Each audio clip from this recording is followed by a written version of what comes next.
Before we get into the roll call, we have a little bit of business to attend to. We have two members of the commission that are going to be joining us remotely, and we need to deal with that first. So Mayor Lance Carson, representing the city of Covington, has requested to participate remotely in meetings of the Roanoke Valley-Alleghany Regional Commission under the commission's policy for electronic meeting participation, allowing for remote participation for emergency, personal, or medical matters, and a physical quorum is present. Mayor Carson has made the standing request due to medical reasons that limit his ability to travel. Mr. Chuck Unroe, representing Clifton Forge, has requested to participate remotely due to a schedule conflict that makes travel from Clifton Forge to Roanoke impossible. Unless there is an objection, I will consider the request approved for this and future meetings by unanimous consent. Any objections? No. All right. Okay, so then we're going to move on to the roll call with Mr. Holmes. Thank you, Mr. Chair. Mr. Griffith? Here. Mr. Nicely? Here. Mr. LaRue? Here. Ms. White? Here. We do have Mr. Billy Martin here as well, representing Wabatah County. Thank you, sir. Mr. Collins? Get the word right out of your mouth. Mr. Spence? Mr. Carter? And Ms. Smith and the Franklin County contingent are at a work session this afternoon and are not able to make it. Mr. D. Martin? Here. Mr. North? Here. Mr. Osborne? Here. Ms. Shepherd? Mr. Dressler? Mayor Carson, are you online? Yep.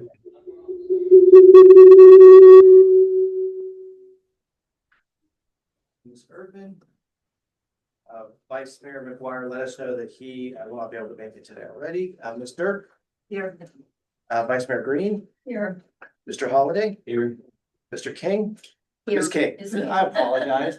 I'm just running a run of misters. Because my first name is Denise, I- I've called Dennis half my life. I apologize. We'll make sure that doesn't make the minutes. Ms. Loudermilk? Mr. Unroe? Unroe? Yes. Okay, thank you. Mr. Wood? Here. Mr. Clements? And then Mayor Gross and Mr. Peters let us know that they would not be able to make it, but we have quorum. Vice Chair, thank you. Awesome. Thank you so much, Jeremy. I'm excited to take the gavel today from Lori, but I know she's busy working down in Franklin County, and I'm sure she wishes she was here instead of there right now. Especially with our speaker today, which she was very excited about. So I'm going to move on to item number 3, which is the approval of the consent agenda. In the consent agenda, we have the approval of the agenda, the April 24th RVARC minutes, the financial reports, and a resolution to pursue section 5303 funding to support the Unified Planning Work Program. Is there a motion? So moved. Second. All in favor, signify with aye. Aye. Aye. Any opposed? The motion, the consent agenda is passed. And so now we'll go into the chair's remarks.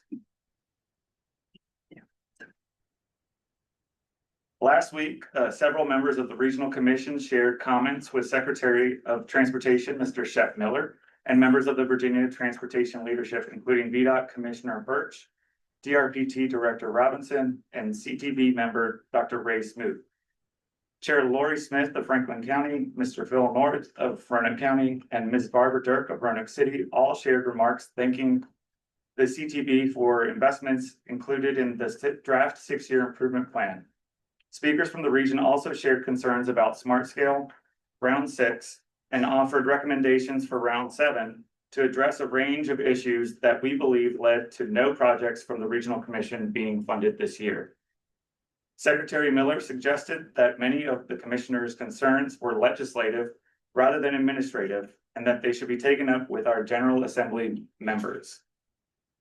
Examples include the need for additional secondary road funding and funding for major projects that might be regionally significant but uncompetitive with Smart Scale. As the Commission's Legislative Committee reconvenes next month to develop our FY26 legislative agenda, We will consider this feedback and encourage you all to share your transportation legislative needs with Mr. North, who chairs that committee. Currently, the executive committee is undertaking the annual evaluation of our executive director, Jeremy Holmes. Chair Lori Smith has asked that if any member would like to share information about the evaluation process, they should contact Chair Smith directly. Per our usual process, the executive committee will offer their recommendation on the executive director's evaluation at the June meeting. The executive committee also participated in the kickoff meeting for the commission's strategic plan update. As you will hear later in this meeting, this process will include extensive involvement with the entire board.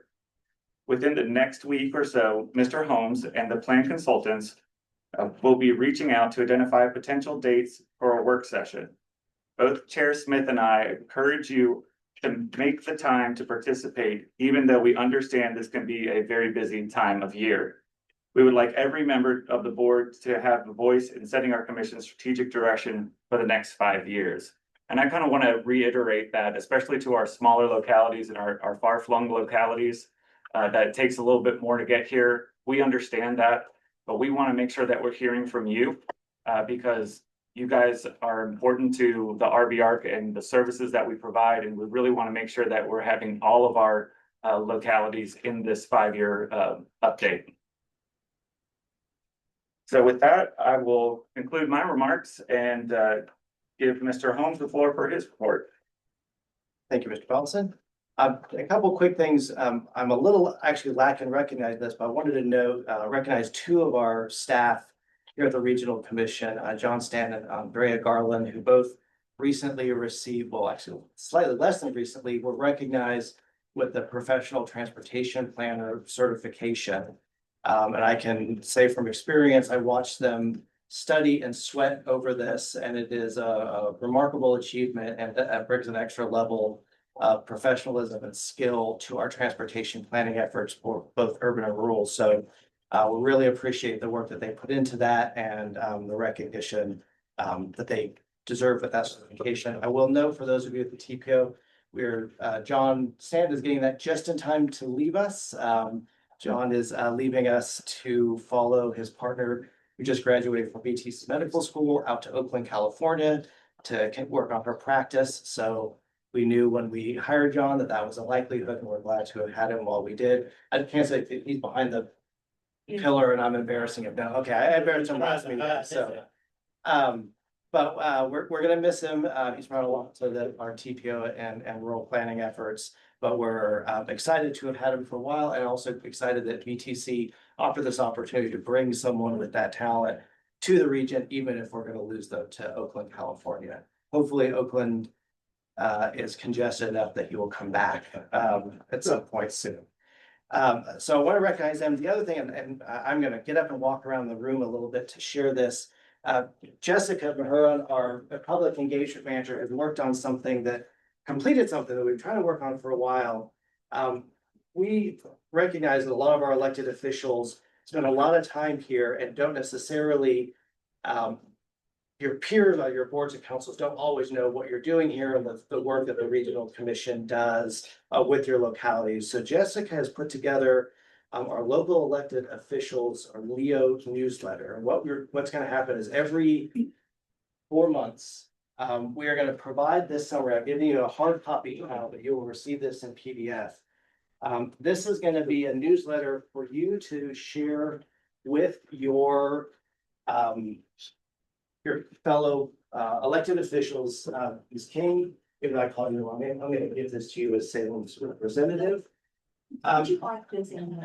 Listen, oh, Mr. Holiday, you're hiding behind this dirt. So,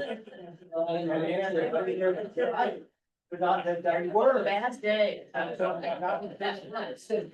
usually write this act.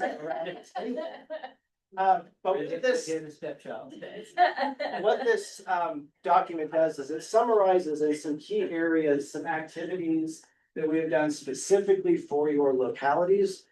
Some of those are going to be regional projects that you have participated in. Some of them are going to be the local technical support, construction, grant funding, and similar projects. And we encourage you to share this with your counterparts. Like I said, we will send out a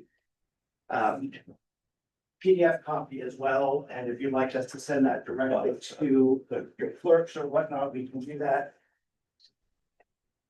I know you are the only representative. Yes. But it's a lot of work to pull this together because we're doing so much, but we want to make sure we highlight what we're doing for you or the ways that you are participating in these big regional efforts. So please look over that. Again, we'll be updating that 3 times a year, and we'll look at potentially updating that more often. If there's anything else we can do to make that more helpful as a tool for you to talk about what you're doing on the commission, please let us know. But in the interim, we're excited to be able to provide these sort of updates. And I think that's it. I'm happy to answer any questions now, but please otherwise reach out afterwards, and we'll make any changes or incorporate any suggestions you have. And apologize, I don't know when I did both see what happens. You split up and then you cross the room. Usually everyone congregates, so it's easy. Salem has had to do it differently, so. Blame it on Mr. again. Thank you very much, Mr. Chair. Thank you, Mr. Holmes. And I really appreciate these newsletters. I think it'll go a long way in helping our patriots figure out what RVARC is doing for that. Next up, I'm really excited about this next item, which is our guest speaker, Dr. Amos. Dr. Amos is the former Chief Transformation Officer at Torque, a pioneering autonomous vehicle company based in Blacksburg, Virginia, where he brought over 35 years of tech industry leadership and experience. Dr. Amos spent his career in tech, including 10 years as a partner at Microsoft. He also served as a general manager of Visual Studio and vice president of software and development evangelism at Juniper, before helping grow startup Meridian into a sector leader in asset performance management. Dr. Amos served as the chief technology officer at GE Digital, and after the acquisition of Meridian, led the successful integration of both teams.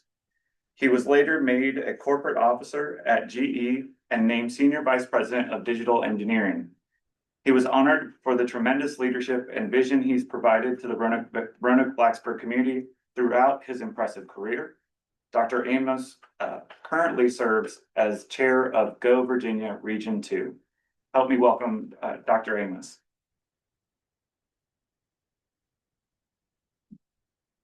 Pleasure to be with you today, and I want to thank you guys for everything you do for the community. It's a tough job.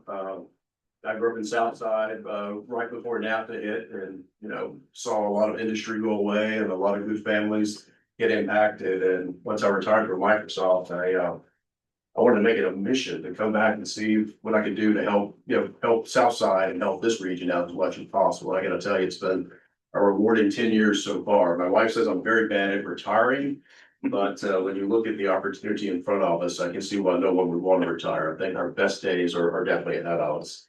So when we sit back and consider artificial intelligence, we mentioned Meridian. Bonds Hart is probably on the forefront of this.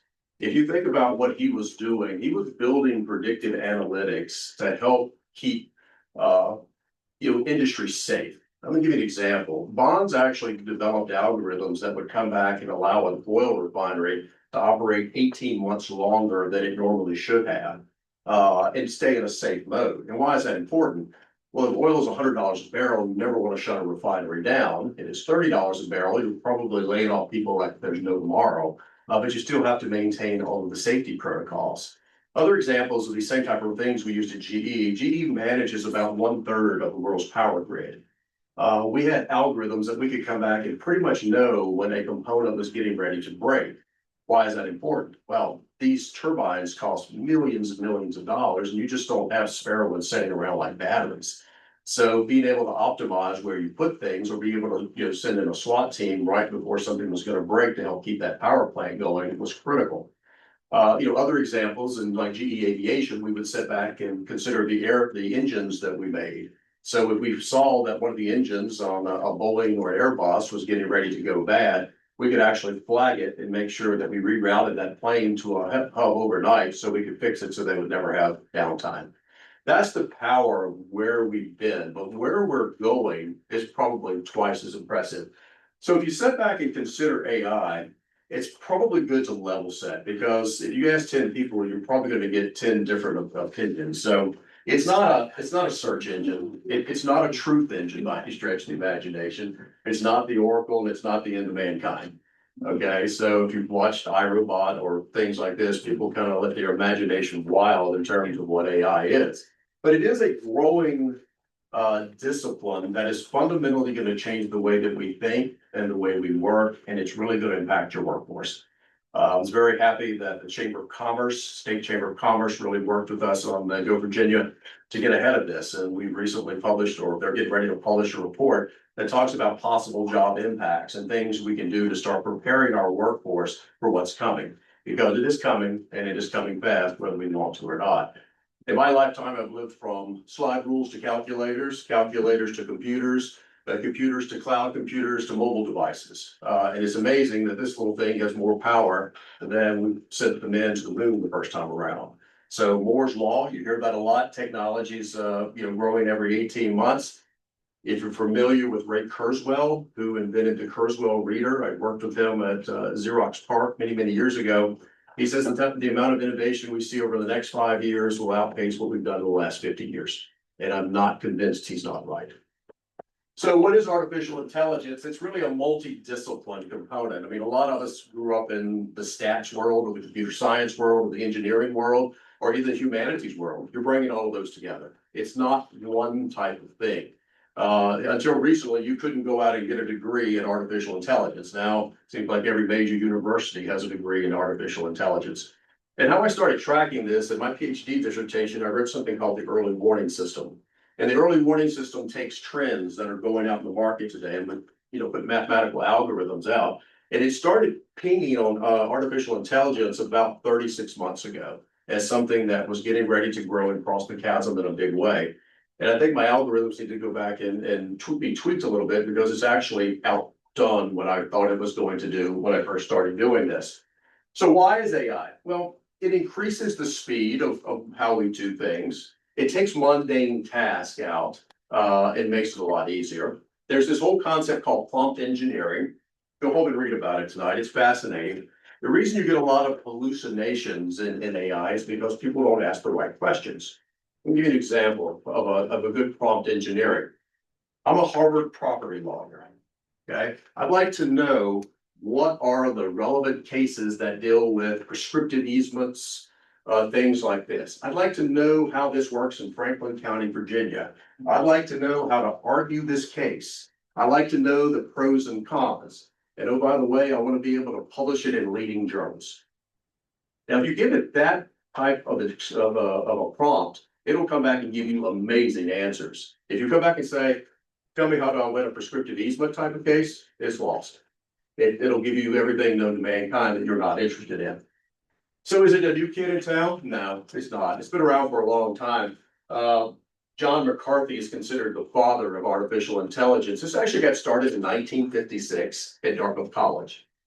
And back then, they were creating these huge computers, and they could play checkers. We hear about, the Big Blue and all of these things playing chess, but this was the really early one. Getting to play checkers compared to chess it's kind of like Pong versus some of the things you see that your kids or your grandkids play today.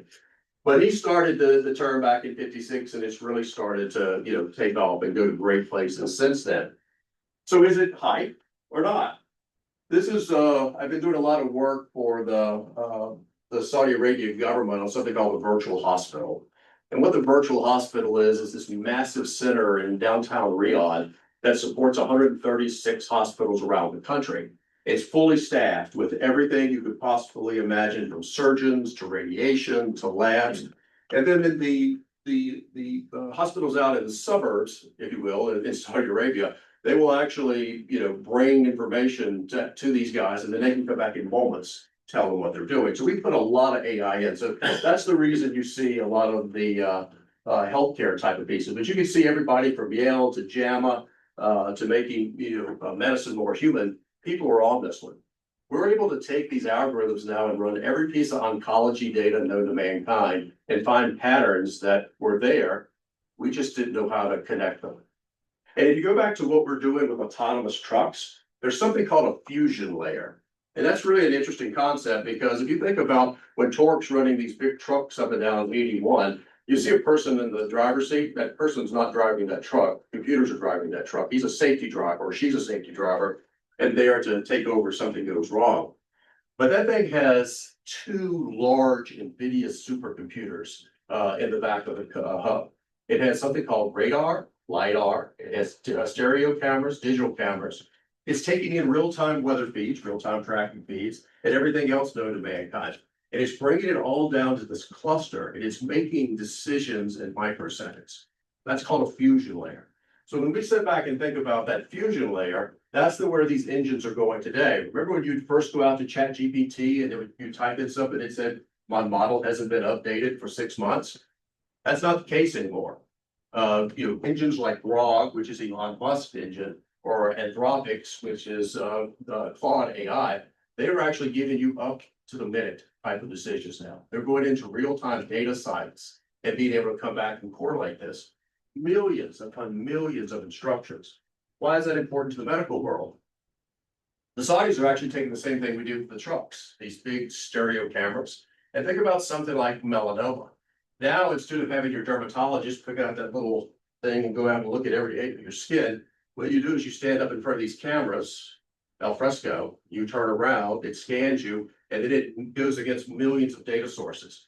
And where the dermatologist may miss something, this has improved its accuracy by something like 35%. So that's the type of things that are coming down the pipe fast. So usually when somebody comes back and says, this stuff's not real, I usually go to the third-party sources. This is something called the hype cycle, and it's from Gartner. Gartner's been publishing these things forever. Now, I'm not so much interested in the hype cycle. If you're familiar with the diffusion of innovation theory or crossing the chasm, it basically mirrors this. But what's happened on this one in the last 24 months is the color of those dots. Okay, the color of those dots have gone from being yellow 10 years out to 5 years out to light blue or clear. That means the rate of adoption and acceleration is going into a hyper mode right now. So if you sit back and look at things such as prompt engineering, when this comes out again next month, that's going to be white. It's in real time. But when you sit back at what should scare you to death is things like artificial general intelligence. Okay, they're still saying 10 years out, but that's when the AI reaches consciousness. Okay, that wasn't on the chart last year. Okay, so those are the type of things where the researchers at MIT, Carnegie Mellon, and Berkeley are spending a lot of time on right now. The other pieces that you look at it, such as, like cloud computing, that's already passed. Computer vision that we're talking about, it's already in the market. So basically what you do on the hype cycle, people talk about it a lot, and then it falls down into something called the trough of disillusionment. This is where the big consolidation happens, where you'll go from having thousands of AI vendors down to 10 AI vendors. But it'll happen in this, and then right once it starts back up, that's when it's in the mass market. We want to start looking at our workforce before it gets to the mass market because the way it's accelerating right now. We'll go into some of those slides. So why now? I had a whole different slide deck I was going to show you until John Paul smacked me on the head and said, consider it a different way. So John, so what's causing this explosion now? Okay, so there is a lot of data in the world right now. And I'm going to show you how much data is a lot in just a second. So you think about the amount of data that we have, and then all of a sudden we've got these new, really incredible, scalable computers by people like NVIDIA that can do things that I could never dream of several years ago. My new laptop has 24 GPUs, not CPUs, but GPUs. That is massive processing power that comes in and allows me to do incredible things. That's what you get at Best Buy now. I mean, these are not big, high item things anymore. And then all these algorithms that actually program this are open source. You go out to a source like Gaggle, Kaggle. It's a site by Google. And then Google's actually one of the smartest companies in the world. They put Gaggle out there for one reason. they put competitions out. If you go look at the site, you'll see competitions today ranging from $50,000 to several $1,000,000. Big companies pay them to put out there to solve real problems. And really smart kids will get together and solve these problems. Then what does Google do with those smart kids? They hire them. But all of those algorithms that are developed are on that site. So people are taking these algorithms and just learning from them and refining them. So you probably heard about something called DeepSeek not too long ago from the Chinese. They were able to build that in 6 months, okay? Where it took us probably 3 years to build what you see in OpenAI. Because they took all of the learnings that we already had and just, through that time cycle and complete chaos. That's going to continue to happen. It'll get faster and faster and faster. So when we talk about data, this is a yottabyte. You probably haven't heard of a yottabyte before. That's a whole lot of data, okay? So right now, when I first started, and even at Meridian, we're in the gigabyte to the terabyte range. Then you get to exabytes and zettabytes. So if you look at where our current estimates are, we're at 64 zettabytes right now. And I was like, what does it mean? It's 64. That's, this is probably more interesting. 90% of all the data in the world was created in the last 2 years. It's doubling every 2. Okay, so if you sit back and think about that, what does that mean? Every second I'm standing here, 79 orders are going through Amazon. That's 7 by 24 around the world. You sit back and look at the number of data being processed by Google, 24 petabytes every hour. That's a tremendous amount of data. Okay, and what does that mean? Well, data centers. You've probably seen there's a lot of data centers popped up in Virginia because if you create this amount of data, what do you got to do with it? You got to store it and you got to process it. So in Virginia, there's 150 data centers right now, plus it's growing all the time. If you look at the power consumption, it takes a lot of power to run that. 70% of the internet traffic in the world goes through Loudoun County in Northern Virginia. Okay, and that's a lot of square footage of their space. Now, why Northern Virginia? Most people think it's because of the federal government. No. Back when we started the internet, and actually I was there for the early days, we had something called May East and May West. And not movie stars, these were data sites. And you probably remember in Northern Virginia, you had companies like MCI, Ma Bell, BBN Planet. They all connected through May East, which was right outside of Arlington and Boston Commons Mall. It was an interconnection point. The other connection point was on the University of Stanford in California. So as these things started to grow, those interconnection points became a natural highway. So as the internet started to grow and they started putting the links out to all the colleges, our traffic, one way or the other, ended up in May East.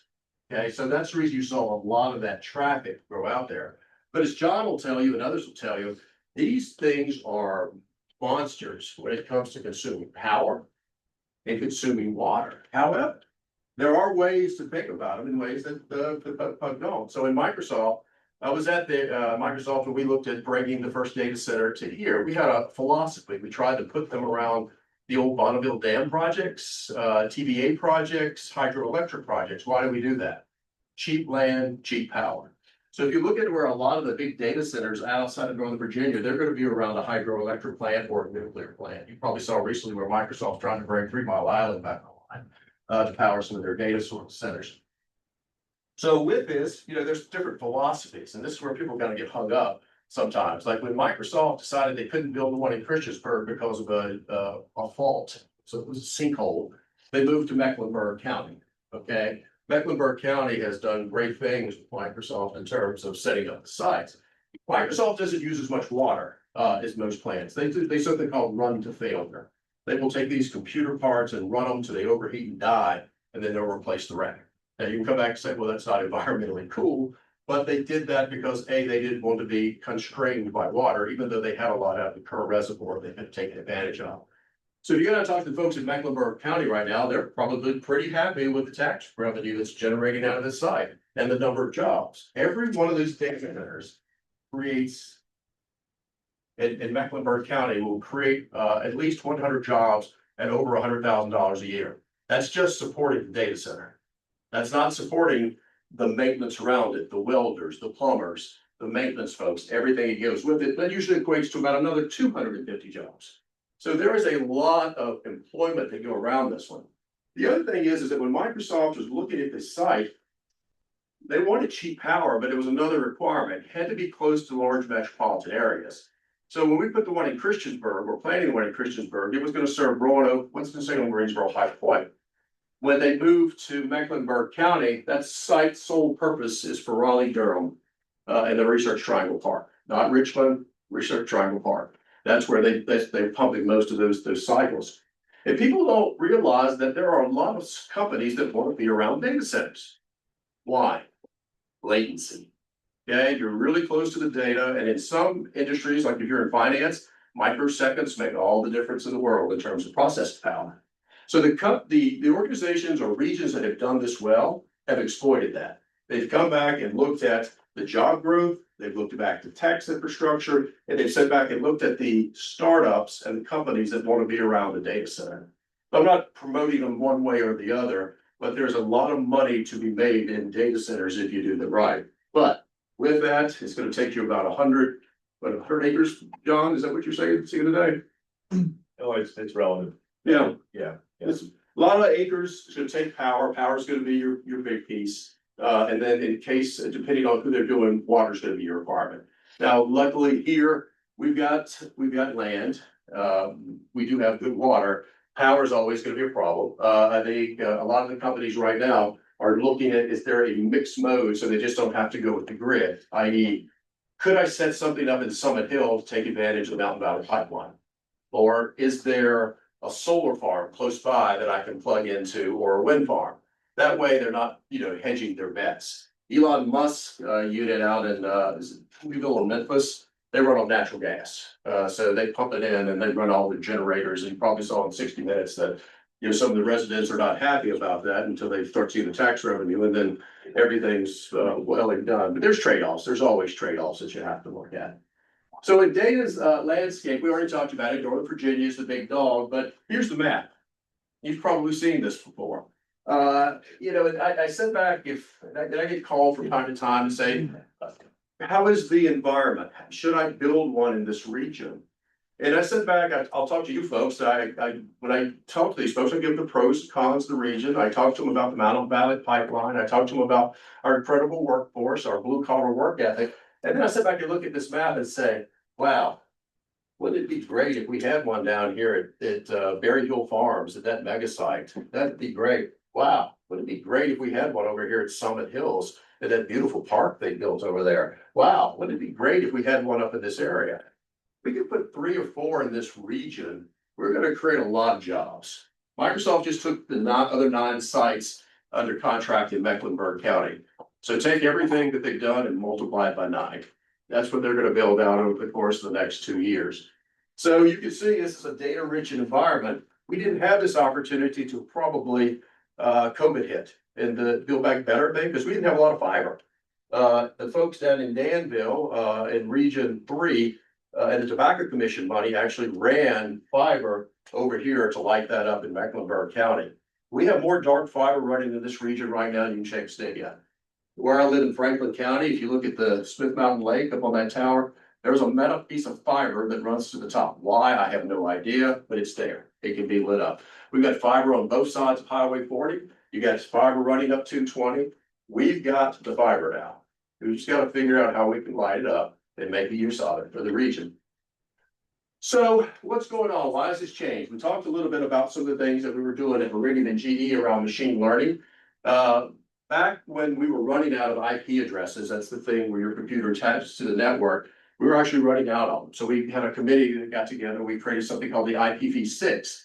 And I remember one of the committee meetings, somebody said, okay, we'll never run out of IP addresses. I could have one for my dog and collar if I wanted to. And I thought at the time how absurd that individual was until I get into the Internet of Things. Everything has an IP address now. That projector has an IP address. Your phone has an IP address. That clock could have an IP address. What does that mean? That means we can monitor it. We can come back and actually see what's going on. Every security camera has an IP address. So it's ways to communicate that we never have had before. Hence the reason all this data is coming back in. Big data, we talked about that. Massive amounts of just data. I'm working with a lady, Kim Snyder at Clavaris. She's one of the most intelligent bankers I've ever met in my life. but she knows the power of data, and she throws really interesting ideas at us from an algorithm perspective. Can you do this, this, and this? And I'm like, if you can give us the data, we can do that. And then she comes up with the insights. So being able to come back and have really smart subject matter experts like Kim, who knows the domain, and putting them together with some data engineers, all of a sudden magic happens. And guess what? They don't have to be in Silicon Valley. They don't have to be in Boston. They don't have to be in Austin. They could be right here in the Roanoke Valley. And that's what I'm counting on. This is probably one of the greatest opportunities for us to leapfrog other areas that you can imagine. We've got everything going for us with low cost of living. We've got great natural resources. We've got good talent. We're net exporter of talent, unfortunately. But how do we come back and leverage that so we become the next thing in terms of some of these AI components? That's something I'd like you all to think about. So when you sit back and think about some of the areas that it could really help us out within the Roanoke Valley, I know everybody knows what we're doing at the Virginia Tech Graduate School of Medicine, at the Franklin Biomedical Institute. We're spending a lot of time and money on bio right now. So with that, think about what we can do from a research perspective, what we can do for personalized care, what we can do for like assistant type of, folks that can help you out. I have an AI assistant that actually runs my life for all practical purposes now, which drives my wife crazy. But it's really nice they can come back and do things for me, like balance my checkbook or work on my calendar or do research. Now, I'm a prolific writer. If you like to learn about AI, go out and look at my blog. It's just eddieamos.com. I'll plug about 2 AI topics every week. But within that, give you a little secret. I write the white papers. I usually write a 5-pager. I get at 4:30 every morning and I go to work. And I usually write about the first thing that it comes to my mind in terms of AI. Then I'll take it and like this presentation. I didn't do this presentation. I sent it to something called gamma.app. You can try it out. You just put your white paper and it'll print on slides for you. So, or you take your existing PowerPoints, put it in there. It'll rewrite them and make them better than they were. That's the type of personal assistance that will really make your life easier. But you can also sit back and squint at that from 30,000 feet saying, what about those people's jobs that did this type of work? Creative, personal service type of jobs, bankers. They're at risk. And that's things we have to think about. How do we come back and make sure that we're training folks, reskilling people, making sure we got the right K through 12 programs in place, make sure that we're doing the right things. I love what Amy does at the community college. How do we put that into hyperdrive? She has the best STEM center in the state, just personal plug there.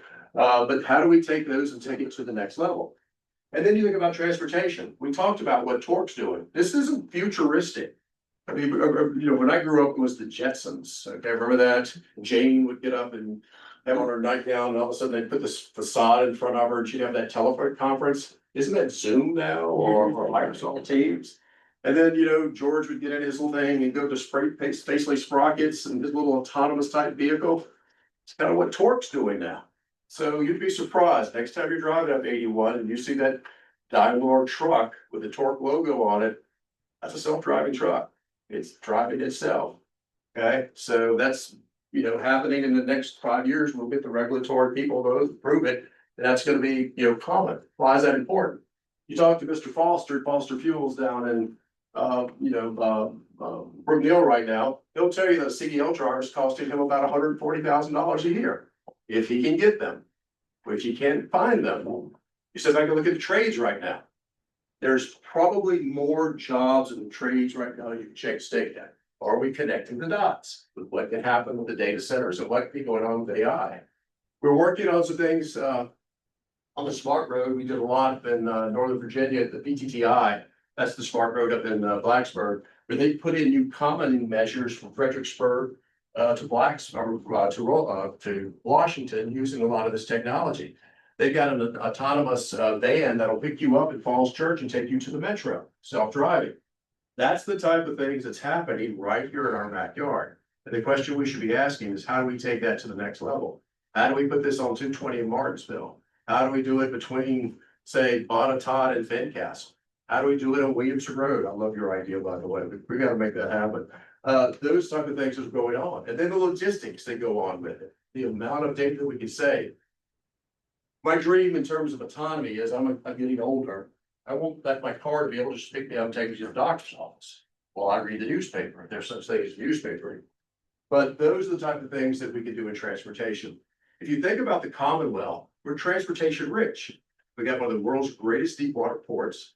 We've got two major east-west railroads running through our communities here. We've got an inland port setting up, around Strasbourg. And then we got, 3 major interstates. Imagine if we take advantage of the autonomy, how much more we can improve the transportation system in terms of getting goods from point A to point B. And then there's AI in your daily life. How many folks actually use things like ChatGPT? Perfect. For those who have not, go home tonight. It's free. Set up a free account and try it out. Do something interesting. What's your hobby? You like to build Harley motorcycles. Ask it to rebuild or give you the step-by-step instructions on how to rebuild a Harley or a Volkswagen or whatever your passion is. Grow a garden. You'll be amazed at some of the output, and questions will lead to questions. And then if you really want to get technical with it, come up with some wild idea. I'm thinking about rediscovering downtown space. Okay, what would that look like? What are the pros and cons? Take the devil's advocate, the other part of the equation, and make it think in terms of things it's not thought about before. Taxes, traffic management, everything that goes with it. It is amazing what these engines can do. And it's not just ChatGPT. You've got Grok, that's the one Elon Musk does. You've got Anthropics, which is Claude AI. There's one about specific for every vertical out there today. So if you've got a passion, chances are there's a GPT engine that's been tuned for that. Smart homes, my homework's completely off AI components today. From turning the lights on at night to, my security cameras go a wacko, they'll call 911. All the way up to the personal assistants that we talked about a few minutes ago. So what's the impact to the economy? There's always an impact. There's pros and cons. I love technology, but I'm also scared to death of it the older I get. We're gonna have a lot more increased efficiency. That goes without saying. There's gonna be a lot of new markets. You're gonna have things like AI as a service so that you don't even have to have computers anymore. You can just use your phone and say, go out and tell me how to do A, B, or C, or run this algorithm for me, or. And then the market and the job shifts that's gonna occur. This is the thing that I want people to spend time thinking about and considering. This goes back to the paper that we worked on in the Chamber of Commerce. There will be a lot of jobs that's going to be impacted. Some will be eliminated. Okay, and it's starting to happen right now. If you go out and you read the trades of some of the technology companies, there's a reason that Microsoft just laid off 6,000 people. There's a reason that Meta is coming back saying, I don't need as many engineers. I'm the auto workers of my generation. These AI engines can write code better than I can. The example, if Bonds was still alive and he came back and said, Eddie, I want you to write a Weibull analysis to come back and figure out when this machine is going to break, I'd look at him and scratch my head and say, give me a month and a couple of engineers. I could do that now. You go and try tonight. Type in, write me a Weibull analysis. It'll do it in about 20 seconds. It'll be better than any code I can ever write in my lifetime. So complete programs will be written. Okay, so a lot of those type of folks are going away. So if it's a high routine type of job, it's probably going to be impacted in a big way. Creative roles, oh my goodness, go out now. I've starting in my blog second week of June. I've created an avatar myself using one of the services. I had to train it for about a week on my voice, my movements, and my gestures. But it'll start reading my blog and you won't know it's me. It is that good. There are newscasts now being done by AI that you can't tell the person is not real. Okay, so you hear about deep fakes. That's one of the things you have to worry about because you see some of the political leaders and folks that are being, masked that way. That comes back to another topic we'll chat about in just a second, but these type of jobs are at risk. But that's going to be a lot of high demand jobs. Like I was talking about in Kiln at Polaris, huge opportunity for folks like that. Being able to take some of these really smart kids and putting them in the right environments with the right tools, they will create magic for us. Being able to take folks who are displaced, who have great ideas, who may be subject matter experts, they could create new companies. All of a sudden, that playing field is more level than it's ever been. We need to invest in that infrastructure region. I know the community colleges are all over it. You got Virginia Tech's all over it. But we need to start thinking about this in a more serious way. This isn't 10 years out, folks. This is gonna happen and it's happening now. And it's gonna get very profound in the next 5 years. So the structures, and this is still problems that we're having, and why you hear the debates going all the time. It takes a lot of resources, a lot of data storage, a lot of energy assumptions.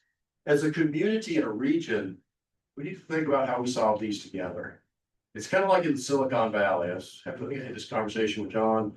It's when I worked out there, it was never San Jose versus Milpitas versus Danville versus San Francisco. It's like, come on, come all, let's get you on the peninsula. And then all ships rise, because they knew they were gonna be bringing in smart engineers, and that was gonna impact taxes, blah, blah, blah, blah. So I strongly recommend folks in this room, think about how you can work together, how you can pool your resources, how you make this a big regional effort, because you guess what? Other folks are thinking the same way. Everybody's on the same bandwagon. How do I take advantage of this opportunity that's probably a once in a lifetime type of component? Now with this, as you build these things out, you will have certain things you have to deal with. I get beat up all the time. Nobody, you could tell me to write something about Roanoke County or Roanoke City, Williamson Road. It's gonna have a bias in it, but it's gonna have something to do with Virginia Tech, I promise you. I don't think I've ever written an algorithm that has something with Virginia Tech in there, I'm sorry. But the biases, we all have them. We have personal biases. When we program things, when we say things, when we do things, guess what? The AI engines will pick those up and they'll multiply them and magnify them in ways you hadn't considered. Privacy. Never, ever, ever, ever put your privacy data on these engines. Why? Even though they may have the best privacy policies in the world, they're taking the metadata and learning from it. So even if you say, don't put my personal data in this, that metadata is all theirs. So it's data about data. So problem is, you put enough metadata in there, these engines are smart enough to start triangulating. That's in zip code 24176. It's about jet skis. It's about Virginia Tech football. That's gotta be it. I mean, that's how smart they are. They will triangulate ways you haven't thought about. So you have to make sure that you're working on the autonomous piece. And then accountability. One of the things I'm always telling developers who are writing these things, there's this whole new field called explainable AI. Okay, just don't expect something you put it in that people are going to take it in blind faith. One of the, if I put in 328 feet, it should kick out 100 meters on the other side. Well, how did you come up with that calculation? That's what explainable AI is. You should be able to explain how you came up with the answer. How did you come up with that study of Williamsburg? How did you know that Salem did this? How did you know this? Those are the type of things that make you smarter and makes the AI engines a lot smarter. So challenges that we're all going to face. This is nothing new, but data quality is always an issue. Garbage in, garbage out. So we need to start thinking about that. Privacy, security, we just talked about it. Every industry will have regulatory compliances. We need to make sure, whether it's SOC, HIPAA, whatever. So you need to go with that with it in mind. Don't do something that's going to break you in jail. And remember, we're in a global footprint right now. So if we put something in here, we expect people in Europe to use it. You're not doing GDP protection. You're going to break into jail with the European Union. So those type of things is very, very important to understand from a compliance standpoint. We talked about what explainable was. You get to ethical considerations, and then there's the talent development. So if I was graduating from high school today, I would do two things. One, I'd probably go into the trades. You see how much money that welders and electricians and their trades are hot again, thank heaven. But the other piece is that I would sit back and look at how you could take things like this and make it better. Why? Because you don't have to have an advanced degree in computer science to do this. You don't have to have an MBA to do this. You could do this, honestly, right out of high school. You get a lot better if you have a 2-year degree, you get a whole lot better if you have a 4-year degree. So think about those building blocks, those stepping steps, how we build that infrastructure here in the region. Change management. This is huge. How do you come back and tell someone their job's just been replaced by robbing the robot? Okay, so you have to prepare people. How are you going to move them from job 1 to job 2? Are you giving them the right skills? And then hallucinations, we talked about that a little bit earlier. One of the most brilliant cases I read about in the Wall Street Journal, you guys may have seen this one. There's this lawyer in New York that argued a beautiful case. The judge was blown away by it. So they went back and started looking at the case history. They were all made up. Okay, so the lawyer had gone in and trusted AI to do it without going in considering hallucinations and, it'll get disbarred. But, that's the type of thing you have to deal with. It's interesting. If you go out to the engines today and say, write me a white paper on AI opportunities in Southwest Virginia, format it for the Harvard Business Journal, write it at 3,000 words, and make sure it's a 9 out of 10 for publishing ready, it'll do it for you. But then again, does it really know? I mean, it's still gonna have hallucinations if you don't come back and say, the Roanoke Valley is made up of these entities. Every entity has its unique value. One of the things that used to drive me crazy when I was trying to bring one of GE's major centers to Roanoke, these large companies go out and they hire data sources. And I used to have to argue with them. They're like, why would we bring a GE division here to Roanoke? It only has under 100,000 people. And I just go, okay, what about Roanoke County, Salem? You know, think about Franklin County, Bonnetside, Bedford, everyone surrounding it. So you have to make sure that you're telling that whole story. This is one of the ways it can equalize that. You can come back and help program these engines so it doesn't give the hallucinations, but it helps us tell a better story about the region. So how many of these things are out there today? Well, as of this morning, there's 250 legitimate companies that I track right now. That's up from about 10 3 years ago. So you've got tools for about everything known to mankind. And I get several newsletters every day where I'll update this. I'll go out and vet them to see if they're real or they're Memorex. But most of these are going after it and there's big money behind them. The venture capital world is throwing money at it like it is no tomorrow, which that'll go away too also. But it kind of gives you an idea of where folks are going. Unfortunately, there's none in our region. We have one that will pop up soon out of Blacksburg. They've got out of the Cogrove Labs at Virginia Tech, which I hold great candor, but I'd really like to see more come out of Ramp and what we're doing in Go Virginia. I'd love to see more coming out of community college. I'd like to see just more come out of the startup space in general here in the Valley, because that is a really big opportunity for us. So what are we doing right now in terms of AI research? There's curriculum development going on. I just got back from Richmond about 3 weeks ago where we're looking at K through 12. We got AI baked into all the curriculum going forward. That's actually a gentleman at Salem that does the CTE lab over there. Really bright kid. He's on top of his game of how he's actually putting some of this in his curriculum now. We need to multiply him by a factor of 10 in every school system throughout the region. Okay, and that's what I worry about. When I was talking to the folks in Richmond, I'm like, they have grand plans, but is it going to be relevant for folks outside the Golden Crescent?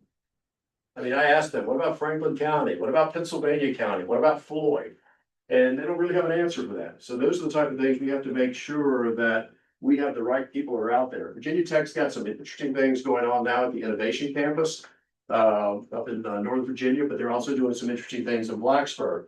But another thing we don't have in the region here is a AI supercomputer. So if you sit back and look at Florida, University of Florida, a co-founder of NVIDIA gave them $250 million and they went out and created the Gator supercomputer. But it's shared by all public universities in the state of Florida and every school of the SEC. Why is that important? This thing is a monster. So instead of having to go out and pay Google, AWS, and Microsoft's King's ransom, this is a platform for them to come out and develop. So one of the things that, I've been talking to the folks at Virginia Tech and others, how do we create a mini version of that here for the region? That's going to help with the RVARC, it helps with the community colleges, it helps with the high schools, it helps with the university. Or let's go out and build one for the entire state. Pick your location, put it in Bedford, put it in Franklin County, put it in Bonnetside County. I don't care. Put it in the region so that we can take advantage of it and use it as a time sharing system. Radford's being very good. So I just talked to Brett, their president. They're actually going in front of their board to introduce an AI curriculum. Samantha Seidel, some of you probably know her. She's teaching their entrepreneur program right now. She's all over it. And then we got a lot of best practices. If you look at Virginia Tech Magazine, Dr. Freelander, and some of the work they're doing at Children's Hospital and some of the research at RVARC, they're really starting to break it up in terms of what's possible in terms of AI. Other regions, we just had, you folks know, we had an AI conference here in December. Yeah. So we're gonna have it again in December, and I want all of you to come. I think it's important. It's called Disrupt. We held it at the Roanoke, at the Civic, not the Civic Center, but the Hotel Roanoke in the Conference Center. Had some of the best speakers in the country come in. And they were talking about how AI, we had Delegate Colorado come in. She's probably the best person in the elected officials in Richmond right now that actually get this.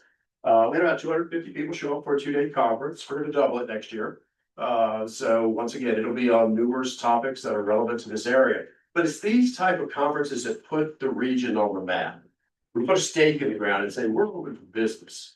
We're not gonna wait for this opportunity. We're gonna take advantage of this opportunity. And that's what we're trying to do with the Disrupt Conference. RAMP cohort, how many folks are familiar with RAMP? Yeah, thank you. Thank you for your support. So RAMP, we're running through 10 companies about every 18 weeks or so. We provide funding, we give them a place to, 3 months, yeah. So we give them funding, we give them a place to build out, we give them guidance, we show them how to write a business plan, and some of those fascinating ideas that come out of these groups.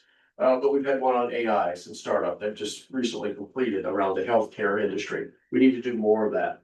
The AI cluster co-grow, I just talked to you about that. That'll be our first NVIDIA supercomputer that we're setting up. Spencer, bright kid, graduated from tech and electrical engineering, kind of like Mike Fleming, who created Torque, made on the same realm, if you will. They're building this thing out right now. We talked about the State Chamber of Commerce.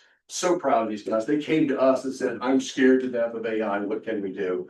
And in Go Virginia, we gave them a planning grant so they could go out and do this. It looks really good in terms of what they're putting together. And then, of course, our big superpower is our regional and community colleges. Within Region 2 of Go Virginia, which goes from Appomattox to West Virginia border, Allegheny Highlands to the River Valley, we have the largest public and private college.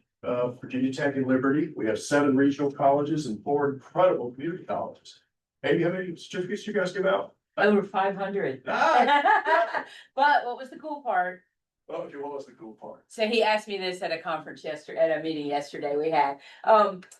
We also, we just had graduation commencement at Virginia Western. We gave over 400 degrees and certificates. But we, for the second time, but this was the biggest, this was our best effort at this. We started it last year. We included our workforce graduates. Good.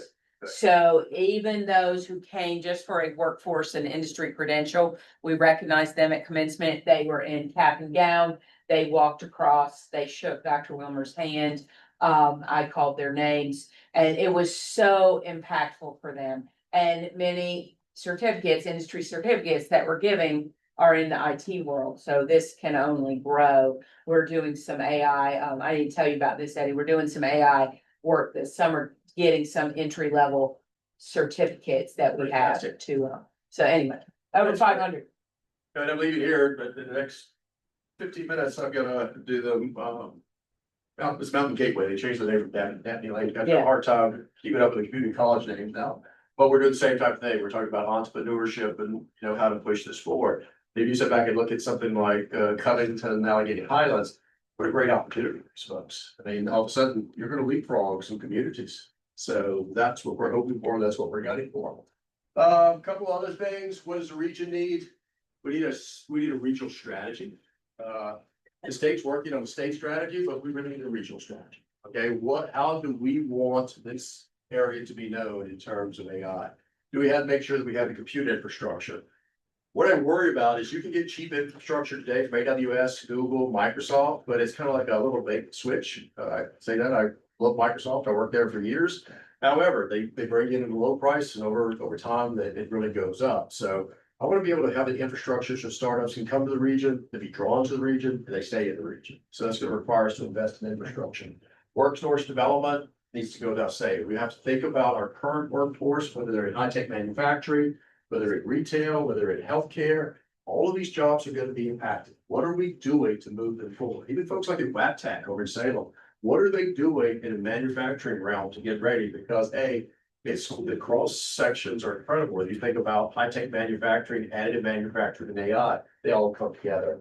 And then, of course, the educational roadmap, which we work diligently on right now. So that's it. I don't know if that was useful or not. If you're really interested in how the algorithms work, go out to my website. I actually post a lot of the algorithms out there. I also post a lot of the prompt engineering pieces. If you want to learn about prompt engineering, if there's anything I can help you with, don't hesitate to call. I've been on the AI speaking tour for the last several months, and I'm helping out several colleges put their infrastructure in place. But if I can help you out, don't hesitate to call. What's your website or your? It's just www.eddieamos.com. Yes, Amy? I'm just gonna follow up with 2 dates. Thank you for all this, Eddie. You mentioned ramp. Yeah. And how impactful that is and some great companies coming out of there. June 5th is the demo day for the current cohort. Yep. They'll be here in Roanoke. You can go on the ramp website and see them. That's when they tell you their business plan and they present their product and using everything they've learned. As a cohort member, that's fascinating and wonderful. Also, Disrupt will be at the Hotel Roanoke October 30 and 31 this year. Halloween. Yeah, Halloween, we're ending on Friday Halloween. Fantastic. So, if you're interested in that conference, block your calendar and RVTC will be sending out, how you can register for that. The other thing, just so you guys know, if you're up to move to Virginia, there's 4 types of grants that we do. Probably what's most interesting to this group is the planning grants and the site grants. I strongly recommend you, if you don't know about these, get with John Provo at the CECE. That's our support organization, you go Virginia Region 2, get a briefing on them. We're out of funds for planning grant this year, but the clock, the pot builds up in July 1. And also we've done several sites in this region. John Bull's been a good partner. As we think about, we've done sites in Lynchburg, Alleghany Highlands, and in Roanoke County. So, we're going to continue to look at those type of opportunities. My tenure, Go Virginia's up in December. The CEO of Southern Air in Lynchburg, Paul Dunham, will be the next chair. He's a great guy. So once again, stay engaged, challenging us. Once again, we are only there because of efforts that you do every day. Is there any other questions I can answer? Yes, sir. What was the website you mentioned if you need to go get information, maybe? I think you gave the example of motorcycle parts or whatever.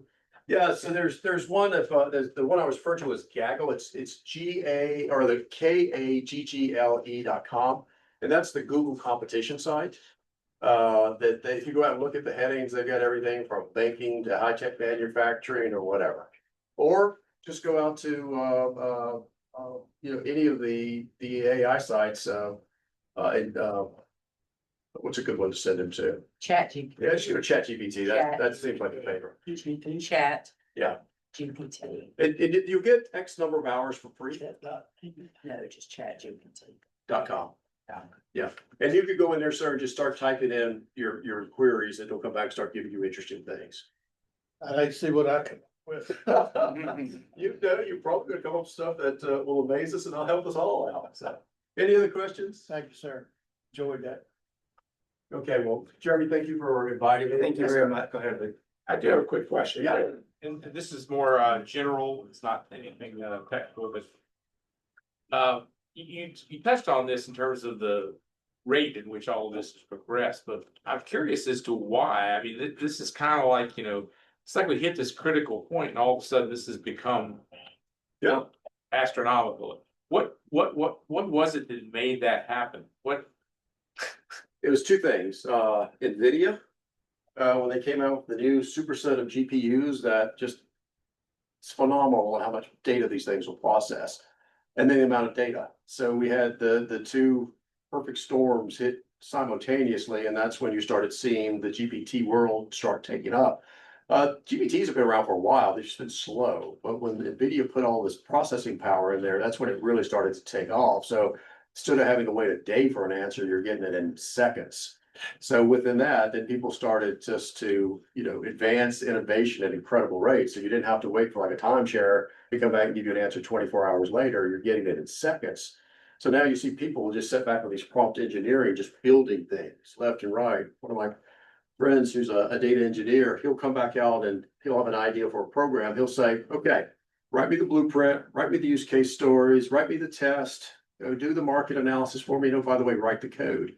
Then an hour later, you have a functional program. Now he can do that because he's a subject matter expert. He knows what to do.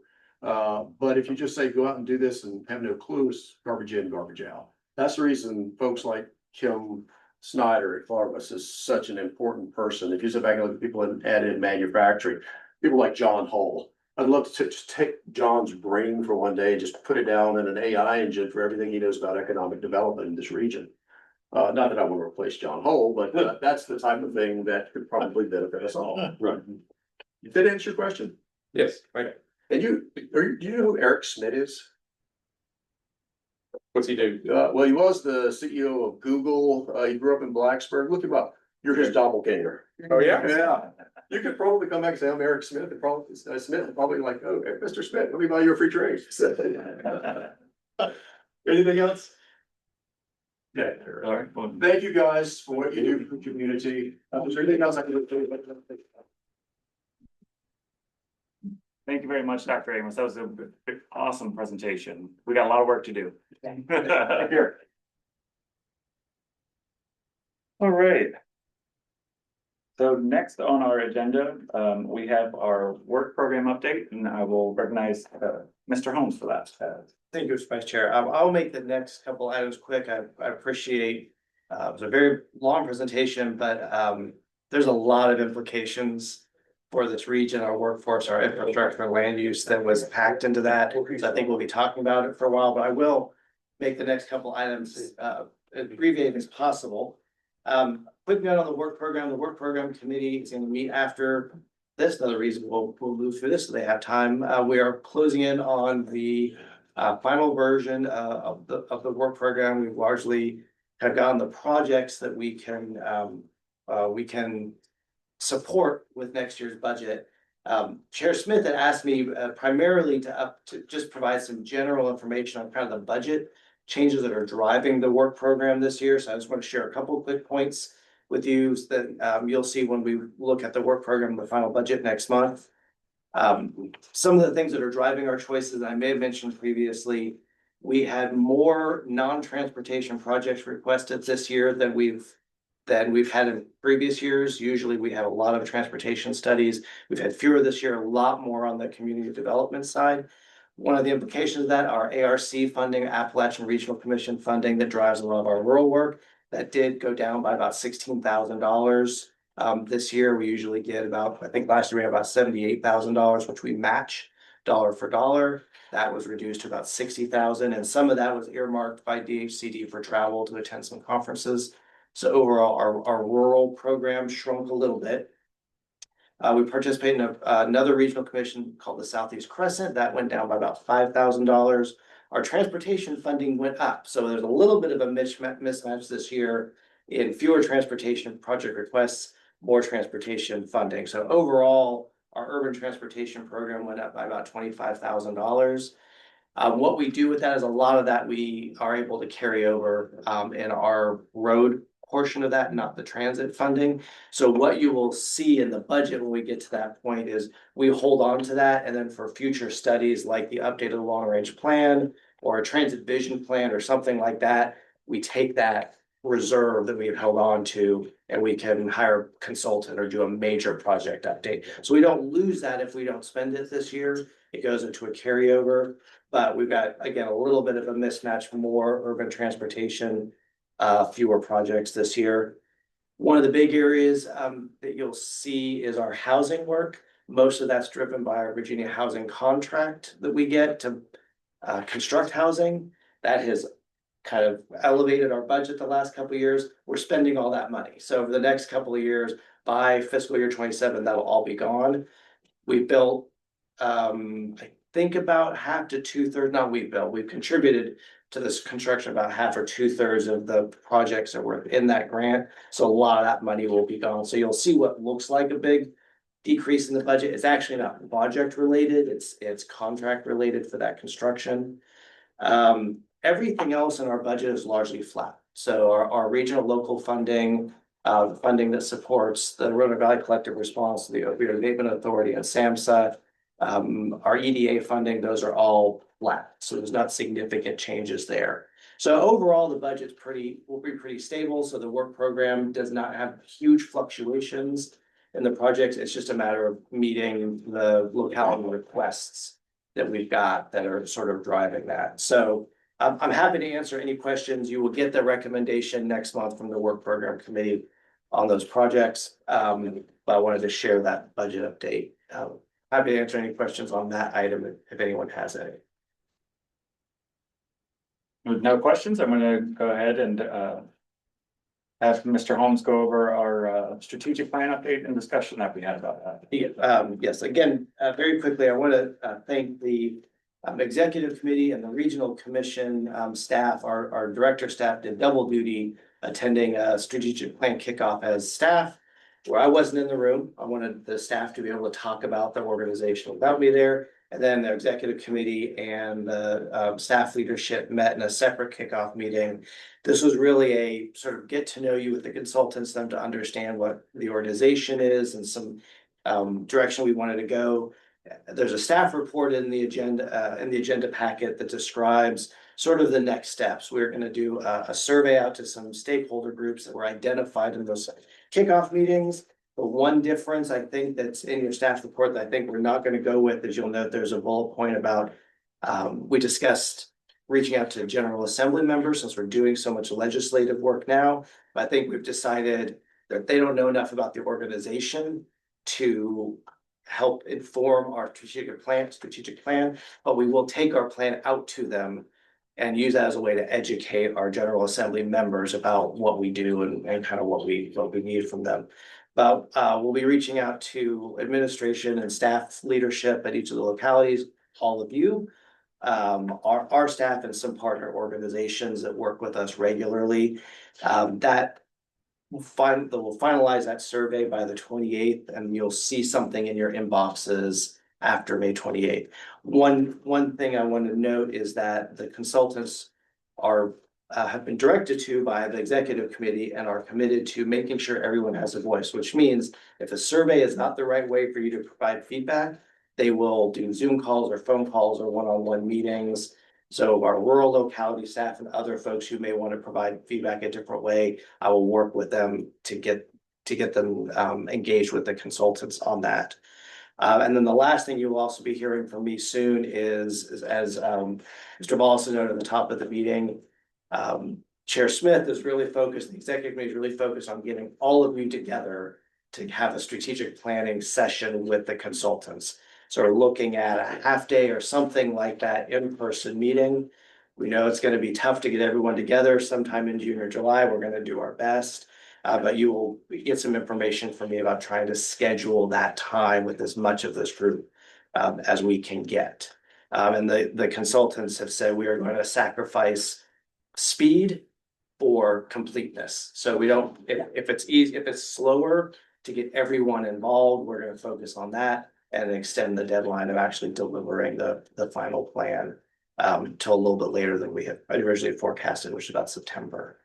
I think that's all I had for that item, unless anyone wanted to share anything from the kickoff meetings, but I just want to let you know that was coming.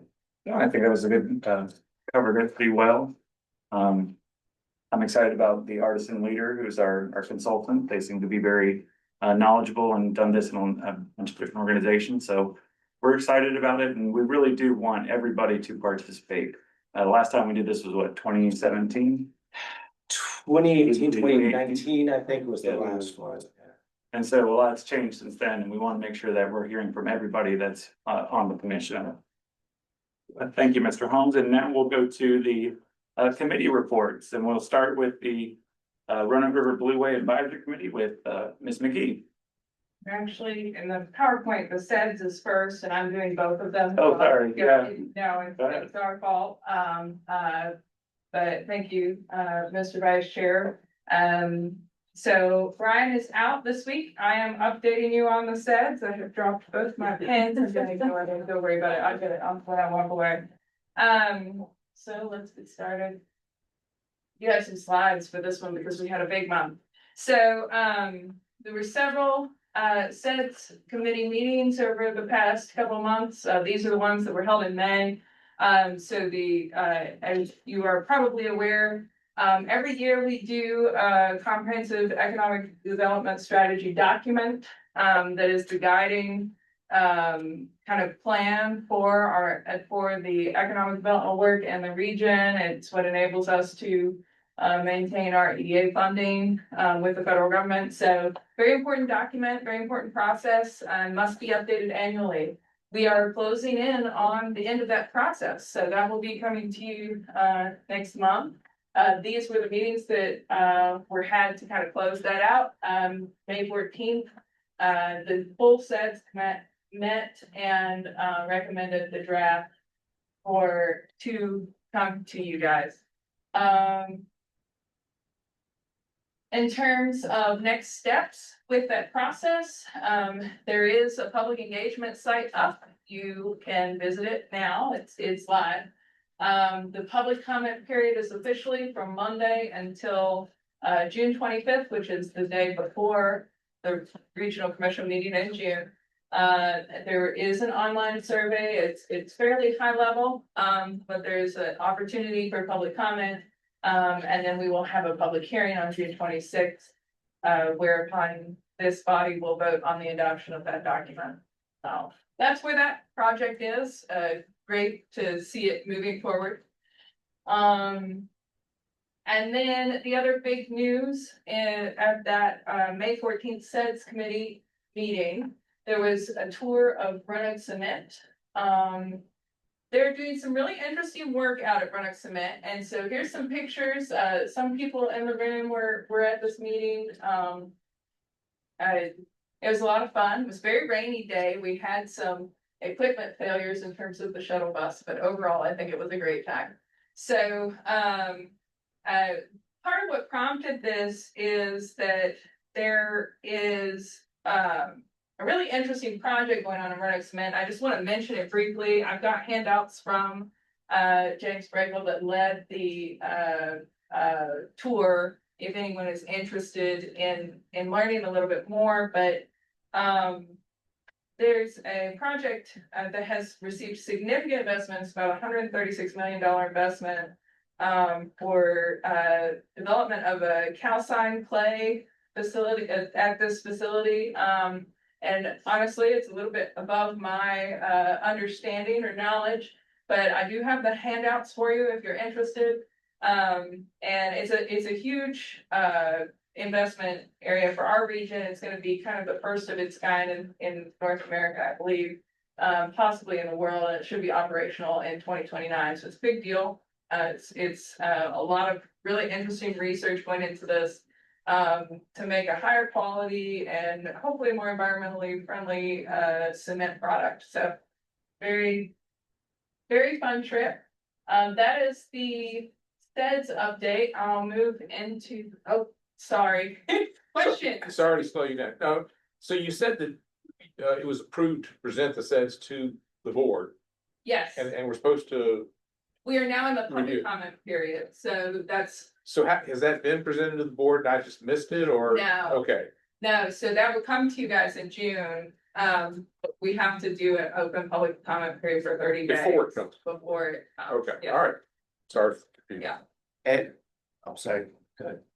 So tell us, is this new edition of the SEDS going to focus on the top 5 or 10 transportation projects on the horizon? So the transportation project prioritization, the TED study is still ongoing and that will capture that. And that's a product of the TPO. So that process is still moving forward.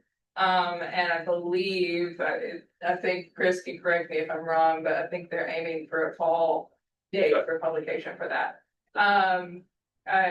This says, there was an initiative to prioritize projects in this document for the region. What we have right now is kind of prioritization areas, but not per se a full prioritization process that we wanted to see realized with this iteration. So that's something that we'll be looking at next year. And there's a lot of groundwork that's been done for it already. So I think we'll be not starting from zero on that. So you'll see some more development in that regard next year. Thanks. Any other questions on the SEDS? Okay, thank you. Oh, oops, Blue Way. I don't have a slide for Blue Way. So for the Roanoke River Blue Way Committee, we did meet this month. We have a new interim chair for the Roanoke River Blue Way Committee. That is Katie Slusher. She is a staff person with the city. Pete Oshman is remaining vice chair until the end of his term, which will be June 30th. So there will be a new, there's a nominating committee and there will be a new slate of officers in July. Probably Katie will continue. She shows every sign of interest. So I would guess that she will be our chair going forward, but of course, there still needs to be an official vote on that for the next term. Other big news from the Roanoke River Blue Way Committee, that's relevant to this group and your interests. The Niagara Dam final license articles were issued. So that's a big deal. We've been working on that for years now, literally. The license for Niagara Dam, it goes for 40 years. Of course, this is gonna have primarily the largest impacts on Roanoke County, and somewhat to the town of Benton, but of course, this is kind of a big barrier in the overall Blue Way as a water trail, so we were very involved in providing comments to that process. So some high level things that were included in the final license articles, the boat put in at the bottom of the portage, they are requiring that be moved to AEP property. So that's a big difference. That's gonna be a big project. There will be a requirement for the site plan to be submitted within the year. So we'll see some movement on that. There is going to be a recreation management plan that was produced by AEP for the site. That also must be produced in the next year. We're gonna be working with them on that, we hope. And then there was some language around controlled releases. I'm happy to refer you to the license article itself for exactly what that language was. It does seem like there is some wiggle room there potentially. That was one of the requests from some of the outdoor recreation stakeholders and other stakeholders in the process. So that's the high level takeaway from that. Any questions about the Blue Way? Just to comment, really, in Roanoke City, we just kicked off construction of the in-river kayak park. And so we're very excited about that addition to the Blue Way.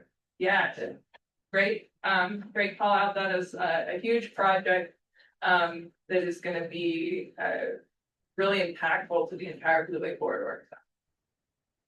Did AEP address the portage in Niagara Dam?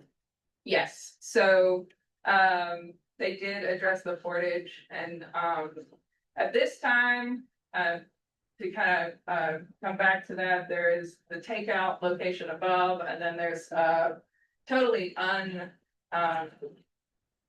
natural service put in location at the bottom that is on Blue Ridge Parkway land. It came out in this process. So RVARC is requiring that be a built facility that's on AEP property. So it's gonna be a very it'll have to be a robust facility given the topography and the hydrology in the area. Any other questions? Is there a timeline on that? The site plan is required at the end of the year, 1 year from the final license article issuance, but I don't recall off the top of my head the construction requirement. Great, thank you, Ms. McGee. I think that's it for me. All right, next we have the Collectives Advisory Committee with Bailey Medeiros.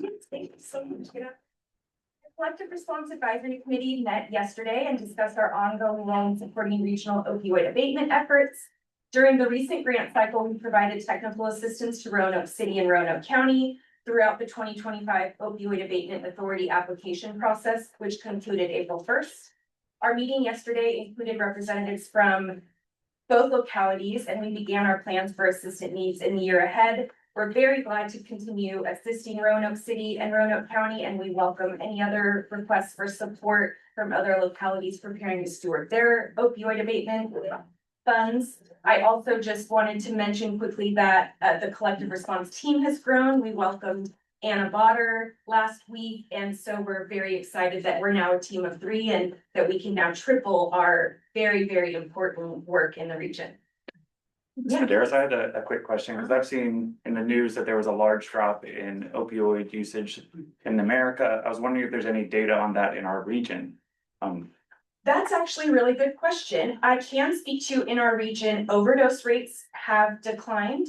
It takes a little while for those numbers to be very, very official. We're talking about protective health information, and so it can take a couple years for the health department to officially share this is what's going on. But when we communicate with 911 calls and coroner reports in our region, overdose death rates are down. I can't speak to the data around opioid use, but I have to hope that those things are correlated, and so that is really, really exciting. I would love to share more data in the future, but I can dig into that and find out, because we always love to talk about a win like that. Yeah, we would love to, I'm sure in Roanoke City, we'd love to talk about it, and I'm sure the other partners would too. Yeah. Great, okay. Any other questions for Ms. Medeiros? All right, thank you so much. Thank you so much. And next we have the Legislative Committee with Chair North. Yeah, thank you very much. Peter, you sent this out to the whole body, did you not? After this meeting, so that. Yeah, so after this meeting, you're gonna get an email, it's gonna have a link, doesn't take long to fill it out, it's about a page or 2. I encourage you to do that. It's gonna be surveying you on your legislative priorities in your region. And we need that input back so that when we meet on June the 12th, the committee, which consists of myself, Hunter Holliday, Brandon Nicely, Debbie Loudermilk from the town of Clifton Forge, Laurie Smith, Peter Volleson. So that we can get together and vet through your input, but also first thing we're gonna do is we're gonna pass out to each committee member and show you what the status was of the items on the legislative agenda for this past year. Some were successful, some were not.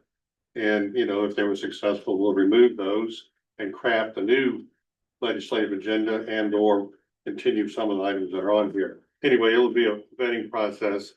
And then the next step is we'll bring it before the body for approval. And then we'll eventually set up meetings with local legislators that will share this with. And that's kind of it in a nutshell. Is anything else I left out? No, just reiterate, you'll get a questionnaire. What we're kind of asking is, do you have a legislative agenda? Are there positive outcomes from the last General Assembly session? Are there some specific things you want to look at either locally or from a regional perspective for the next General Assembly session? It's 3 or 4 questions. It's not very significant. And you're welcome to pass it on to, if there's someone in your locality who is in charge of legislative work, you don't have to complete it, but someone else in the locality can complete it and send it back. Yeah, and then, we put this on these cards front and back and we share them with the legislators. And I have some extra cards if anybody wants to see what was on there last year and doesn't have one. See me afterwards. All right. Thank you. Thank you. All right, so we'll move on to, I think that's it for the committee reports. Yes, Mr. Vice Chair. So we'll move on to other business. I don't think we have any unless anybody has some. Any comments from commission members or the public? All right, do I hear a motion to adjourn? Mr. Vice Chairman, I'd like to make a motion to adjourn, sir. Is there a second? Second. All right. I love it. Signify by getting up. Remember, if you're on the work program committee, stick around. Yes. We do have that. Thank you, everybody. Good job, Peter. Thanks. Question over here.